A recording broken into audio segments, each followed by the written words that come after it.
Hello friends, हमारे YouTube channel A1 all study में आप सभी का स्वागत है।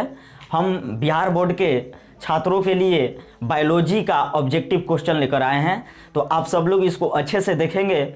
हम चलते हैं क्वेश्चन पर कि क्वेश्चन है प्रकाश संश्लेषण के द्वारा किसकी उत्पत्ति होती है।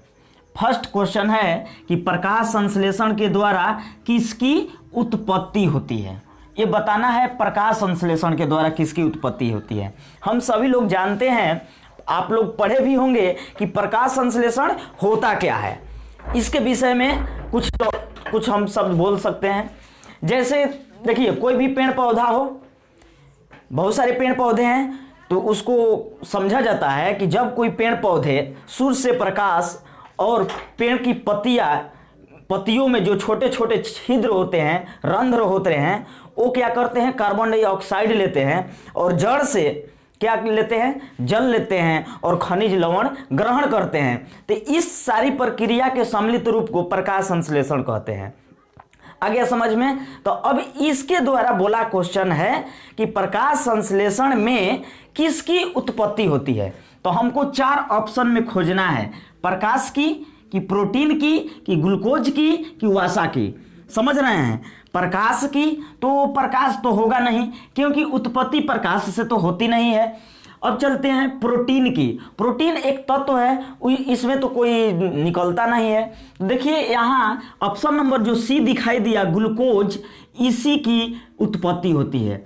किसकी उत्पत्ति होती है? ग्लूकोज की। प्रकाश संश्लेषण के द्वारा किसकी उत्पत्ति होती है? तो हमारा इस क्वेश्चन का आंसर होगा ग्लूकोज। समझ रहे हैं। तो चलिए क्वेश्चन 2 को देखते हैं कि अमाशय में कौन सा एंजाइम पाया जाता है। अमाशय एक क्या है? अंग है, हमारे शरीर का एक अंग है। अमाशय में 3 भाग होते हैं, ये भी समझते जाइए। ऑप्शन तो है ही है, उसको तो बताइए करेंगे, लेकिन कुछ समझते भी चलिए। समझ गए। अमाशय में 3 भाग होते हैं। जैसे ऊपरी भाग में हवा भरा रहता है और बिचली भाग में यानी कि मध्य भाग में इस तरीका से होता है। जैसे ये है ना, इस तरीका से। तो इसमें दोनों में भोजन भरा रहता है। क्या भरा रहता है? भोजन भरा रहता है। तो ये अमाशय जो है एक एंजाइम, बोला कहा है कि अमाशय में कौन सा एंजाइम पाया जाता है। तो इसके अंदर एक एंजाइम पाया जाता है जिसका नाम है, तो उसी अमाशय के जो अंदर पाया गया एंजाइम है, उस कौन एंजाइम है उसी को पता करना है। देखिए ए में दिया है एमाइलेज, जिसको टाइलिन भी बोला जाता है। आ रहा है समझ में। और बी ऑप्शन में लाइपेज दिया है, और सी में ट्रिप्सिन दिया है, और डी में पेप्सिन दिया है। तो देखिए अमाशय में पेप्सिन एंजाइम जो है पाया जाता है। कौन सा एंजाइम पाया जाता है? तो पेप्सिन। अमाशय में कौन सा एंजाइम पाया जाता है? पेप्सिन एंजाइम पाया जाता है। तो चलिए क्वेश्चन आगे देखते हैं। क्वेश्चन नंबर 4 है। क्वेश्चन नंबर 3 को हम देखेंगे। हरित लवक के अंदर झिल्लियों से बनी नलियों को क्या कहते हैं? हरित लवक के मतलब समझ रहे हैं। जैसे शैवाल को देखे होंगे, जब कभी जहां पानी की धारा प्रवाह रहती है, हमेशा चाहे जल जमाव हो जाता है, तो वहां देखे होंगे कि काई लग जाता है। क्या लग जाता है? काई लग जाता है। उसी काई यानी कि हरा रहता है, उसको हम शैवाल कहते हैं। तो बहुत मिहीन होता है ना, बहुत मिहीन होता है, चकते जैसा भी बन जाते हैं।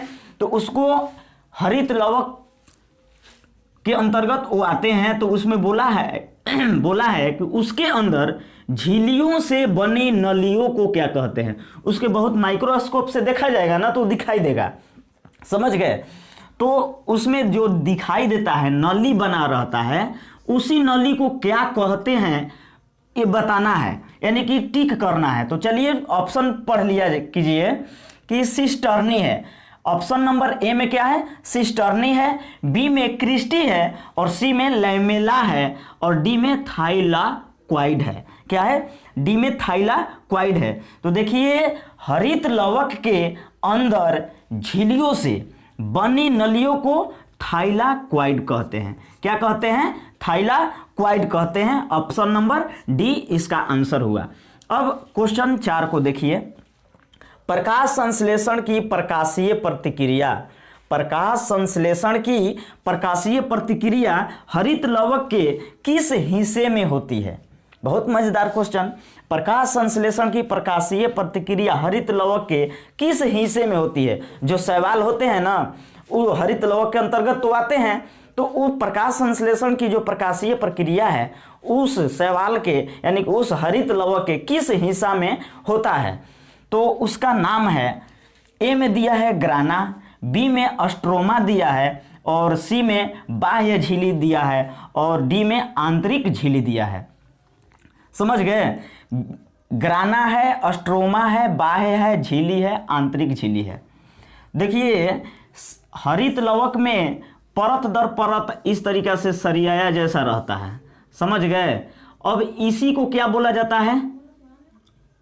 इसी को प्रकाश संश्लेषण की प्रकाशीय प्रतिक्रिया हरित लवक के किस हिस्से में? तो इसी हिस्से में, जब इसी हिस्से में क्या पाया जाता है, इसी हिस्से में होता है, तो इस हिस्से का क्या नाम है?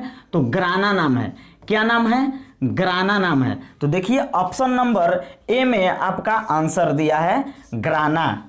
जस्ट इसी के उल्टा एक क्वेश्चन बनाया कि प्रकाश संश्लेषण की अप्रकाशीय प्रतिक्रिया हरित लवक के किस हिस्से में होती है? तो यहाँ तो ग्राना हो गया, अप्रकाशीय नहीं, वहाँ प्रकाशीय था, अब आ गया अप्रकाशीय केवल कर दिया है। तो यहाँ आप लोगों का आंसर अस्ट्रोमा होगा। क्या होगा? अस्ट्रोमा। ऑप्शन नंबर बी होगा। समझ गए? अब चलते हैं क्वेश्चन नंबर 6 को पढ़ते हैं। क्वेश्चन नंबर 6 है कि प्रकाश संश्लेषण क्या है? प्रकाश संश्लेषण की अंध प्रतिक्रिया कब होती है? प्रकाश संश्लेषण की अंध प्रक्रिया कब होती है उसको पता करना है। तो इसका एकदम बिल्कुल आसान तरीका है, रात और दिन दोनों में। कहाँ होता है प्रकाश संश्लेषण की अंध प्रक्रिया? कहाँ होती है? तो रात और दिन दोनों में होता है। इसमें दिया है सिर्फ दिन में, सिर्फ रात में, सिर्फ अंधेरे में, लेकिन डी में क्या है? रात और दिन दोनों में प्रकाश संश्लेषण की अंध प्रतिक्रिया होती है। चलिए क्वेश्चन 7 है कि प्रकाश संश्लेषण में O2 की उत्पत्ति किससे होती है? क्या है? प्रकाश संश्लेषण में O2 मीन्स ऑक्सीजन। प्रकाश संश्लेषण में ऑक्सीजन की उत्पत्ति किससे होती है? प्रकाश जो संश्लेषण क्रिया होती है तो उससे ऑक्सीजन निकलता है। तो कहाँ से निकलता है? पौधे की किस अंग से, किस भाग से निकलता है? समझ गए? और जो पौधे के अंदर जो पाया जाता है उसके अंदर से निकलता है, उसी का नाम बताना है, जो आपके सामने 4 ऑप्शन में दिखाई दे रहा है। तो पहला है CO2 कार्बन डाइऑक्साइड से, बी में जल से, कि फिर बोला सी में CO2 और जल दोनों से, कार्बन डाइऑक्साइड और जल दोनों से, कि डी में नॉट। कार्बन डाइऑक्साइड से तो ऑक्सीजन निकलेगा नहीं, इसलिए कि वो कार्बन डाइऑक्साइड खुद है। समझ गए? तो यहाँ इस क्वेश्चन का ऑप्शन बी जो है सही आंसर होगा।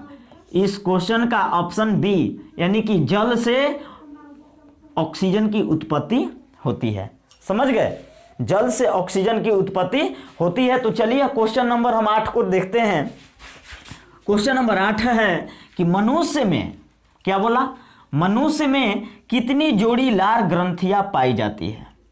मनुष्य में कितनी जोड़ी लार ग्रंथियां पाई जाती है? बहुत भी यही क्वेश्चन है, हमेशा आया है, इस बार भी आएगा। मनुष्य में कितनी जोड़ी लार ग्रंथियां पाई जाती है? तो मनुष्य में 3 जोड़ी लार ग्रंथियां पाई जाती है। तो इस क्वेश्चन का ऑप्शन सी आंसर हुआ। तो चलिए क्वेश्चन नंबर 9 को ध्यान दीजिए। प्रोटीन का अंततः अमीनो अम्ल में रूपांतरण कौन करता है? प्रोटीन का अंततः अमीनो अम्ल में रूपांतरण कौन करता है, इसको बताना है। फर्स्ट में पेप्सिन है, बी में ट्रिप्सिन है, सी में काइमोट्रिप्सिन है, और डी में एक्सोपेप्टाइडेज है। क्या है? एक्सोपेप्टाइडेज है। तो इस 4 ऑप्शन में कोई एक आंसर, तो इसका आंसर डी है। क्या है? डी है। एक्सोपेप्टाइडेज जो है प्रोटीन का अंततः अमीनो अम्ल में रूपांतरण करता है। तो चलिए आखिरी क्वेश्चन नंबर 10 को ध्यान से देखिए। बहुत अच्छा खासा क्वेश्चन है कि प्रकृति में ऑक्सीजन का संतुलन कैसे बना रहता है। प्रकृति समझ रहे हैं, पूरे ब्रह्मांड में कहीं भी हो, यानी कि वायुमंडल में पूरे ब्रह्मांड प्रकृति है, उसमें ऑक्सीजन का संतुलन कैसे बना रहता है। तो देखिए संयोजन क्रिया से होता है कि प्रकाश संश्लेषण के द्वारा होता है कि अपघटन से होता है कि इनमें से कोई नहीं। समझ गए? तो इस क्वेश्चन का आंसर प्रकाश संश्लेषण होगा। क्या होगा? प्रकाश संश्लेषण। तो आखिरी क्वेश्चन नंबर 10 का आंसर बी होगा। ऑप्शन नंबर बी होगा, प्रकाश संश्लेषण होगा। समझ गए?